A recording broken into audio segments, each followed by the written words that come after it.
Now, your forecast first, sponsored by Matex Heating, Cooling, and Plumbing. Good morning, everyone, and a happy Friday. So we made it to the end of the work week. I think it's pretty quiet out there. We got a few clouds that are in place. We got temperatures right now that are in those low to mid 70s, just like yesterday morning. We are expected to get a little more cloudy again later on into the afternoon after some of the sunshine that's around this morning will start to fade away. And we'll get those clouds to come along, at least with a storm chance. And the chances are going to be a little higher than what we had back on yesterday. But overall, still going to be pretty low for the earlier part of your Friday. Right about the Friday and heading into the evening with those slightly higher chances of rain. Maybe a broken line of storms could come through that could provide a small risk of severe weather. We're going to let you know where to expect the best chances of that happening. Plus, talk about a beautiful weekend that lies ahead afterwards. Coming up, WCIA 3 News starts now.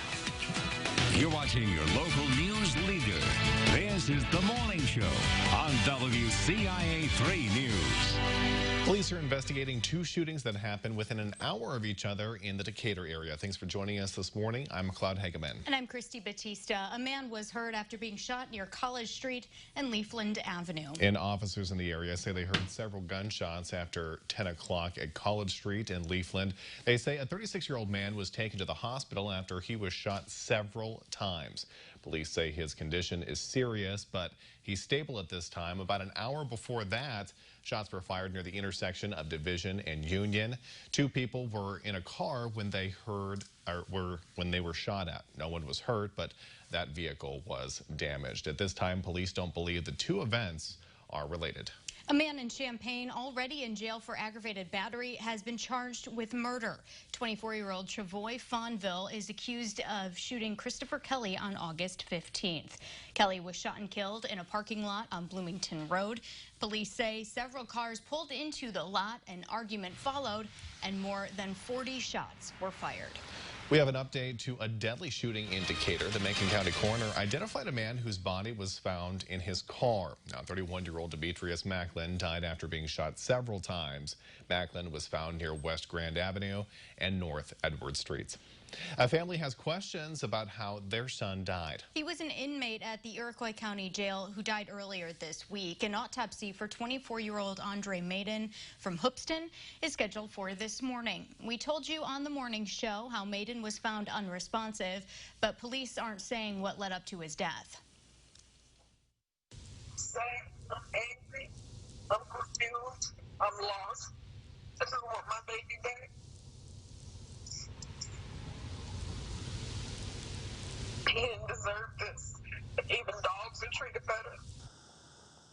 Maiden was in jail waiting jury trial in the fall. He was charged with first-degree murder for stabbing and killing 22-year-old Isaiah Nelson in November last year. Well, 9 people in Danville are facing charges related to prostitution. Police say they've been getting complaints about it for the last few months. They arrested 7 men for trying to buy sex, including 2 women for prostitution. Police staked out the area and went undercover as both prostitutes and people soliciting sex. Well, good morning, everyone. The Friday forecast is looking to be pretty similar to what Thursday had for us, except some slightly higher rain chances.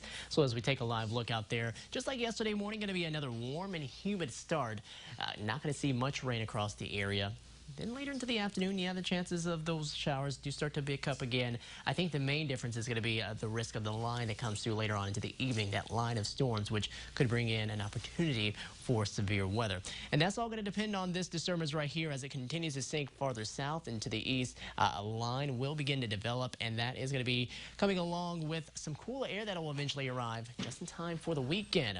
Speaking of Laura, though, here it is right now, continuing to spin across northeastern Arkansas. It's going to take more of a direction farther to the east and northeast, so not going to be heading too much into the state of Illinois, but we do anticipate to see some of those areas of moisture trying to lift up closer to us. Not going to see a lot of it, though. And as far as your temperatures right now this morning, they're still pretty warm, and the hot and humid air mass is going to be another part of our theme for today. So try to stay cool. It's going to be cooler, though, in time for the weekend. We'll talk about the rain chances for tonight and more rain possibly into next work week coming up later in the show. Christy and Mac. Thanks, Adam. A woman is dead after a house fire in Springfield. And crews were called to the area of South State and West Maple Avenue South. They say they saw smoke coming from the home, and they arrived and found a 39-year-old woman inside. She was taken to the hospital and died. The cause of that fire remains under investigation.